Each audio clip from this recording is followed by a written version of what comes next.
이런 협착증이라는 게 퇴행성 질환을 보잖아요. 네네. 그렇다면 이 당뇨, 고혈압, 만성 질환 앓고 계신 분들도 가능하다고 말씀하셨지만 정말로 치료가 가능한지 다시 한번 여쭙고 싶습니다, 원장님.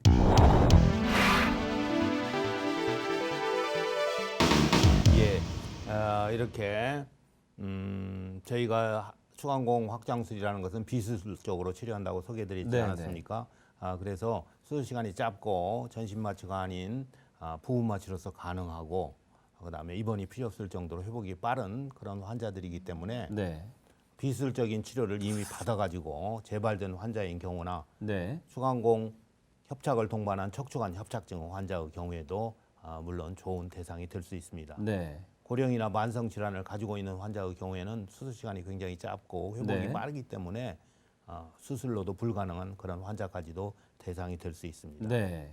그래서 수술을 기피하는 환자는 물론 대안이 없기 때문에 네. 이러한 치료 방법이 도움이 됩니다. 네, 사실 이렇게 정리를 해보면 뭔가 포기하신 분들에게 희망을 주는 그런 시술 방법이 아닌가라는 생각까지 네. 드는데요. 원장님, 앞에서 좀 놓치신 분들을 위해서 추간공 확장술 설명과 함께 어떤 효과를 가진 것인지 좀 알려주시죠. 예, 우리가 추간공 확장술을 하기 전하고 시술 후에 사진을 한번 비교해 드리겠습니다. 네. 시술 전에 사진하고 시술 후에 사진을 비교해서 설명드리겠습니다. 네. 네. 수술 전에는 추간공이 좁아지면서 염증 물질이 이렇게 쌓여가지고 추간공이 막혀 있는 환자가 시술하고 난 다음에 추간공을 뚫어줘가지고 염증 물질을 척추관 밖으로 배출하니까 이렇게 추간공의 염증 물질이 다 제거된 모양을 보이고 있습니다. 네. 특히 우리가 적외선 체열 촬영을 해보면은 온도가 현저하게 떨어져 있는 것이 보이는데 시술하고 난 다음에 자율신경이 개선되고 혈류가 다시 개선되기 때문에 이와 같이 정상의 모양을 보이고 있습니다. 이게 추간공 확장술로 아주 대표적인 치료가 잘 된 그러한 케이스입니다. 네. 이 참여의 그냥 특징을 조금 요목조목 다시 한번 좀 짚어주셔도 좋을 것 같습니다. 추간공 확장술 특징은 어떻게 됩니까?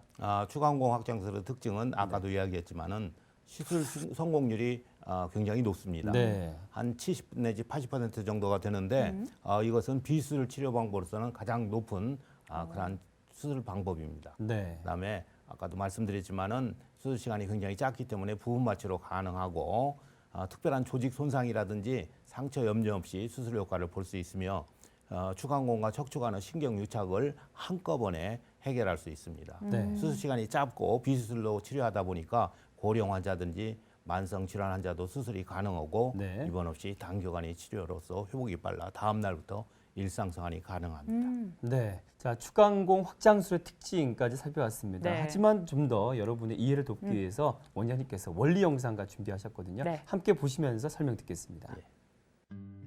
추간공 확장술은 우리가 옆구리로 들어가 가지고 신경 손상 없이 두꺼워진 인대를 이와 같이 오. 절개하면서 네, 네. 들어갑니다. 이렇게 절개하면은 신경 감압 효과도 얻을 수 있고 네. 그다음에 추간공 주위에 염증 유착 물질을 동시에 제거합니다. 네. 이렇게 제거하다 보면은 신경 감압 효과뿐만 아니라 혈류 장애를 가지고 있는 분한테는 혈류 개선 효과도 일어나기 때문에 네. 통증을 우리가 성공적으로 완화시킬 수 있는 그러한 치료 방법입니다. 네. 그래서 중요한 것이 바로 이와 같이 혈류 개선이라든지 자율신경의 이상을 우리가 해결할 수 있기 때문에 아주 좋은 그러한 치료 방법입니다. 네. 네. 이렇게 영상을 통해서 설명까지 들으니까 이야기가 훨씬 수월한데요. 네. 그렇다면 추간공 확장술 도대체 어떤 분들에게 효과적일지 어떤 분들에게 시술을 받으면 좋을까요?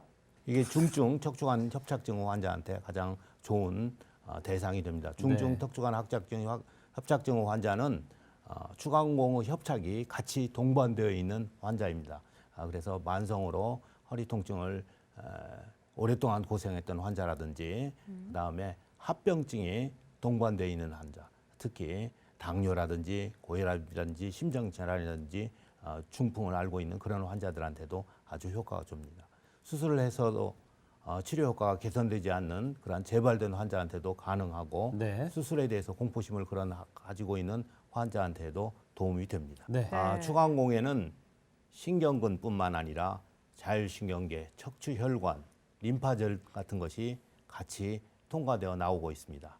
그래서 추간공을 확장하게 되면은 이러한 신경근 감화 효과를 얻을 수 있고, 네. 그다음에 그것을 통해서 약물 치료를 추가적으로 했을 경우에는 효과적인 염증 치료는 물론이거니와 네. 척추 혈류 개선 효과하고 자율신경 기능 회복을 얻을 수 있습니다. 네. 그래서 척추관 협착증의 통증을 우리가 성공적으로 치료할 수 있는 그런 특징을 가지고 있습니다. 네, 네. 성공이라는 단어가 굉장히 반갑네요. 맞습니다. 네, 오늘 이 시간 중증 척추관 협착증의 원인과 치료에 대해서 이야기를 나눠봤는데요. 사실 어떠한 질환이든 치료보다는 어떻게 예방하느냐가 예방. 중요하잖아요. 네, 네. 예. 원장님 어떤 예방법이 있을까요? 예, 우리가 우리 몸의 기둥이 바로 척추입니다. 그렇죠.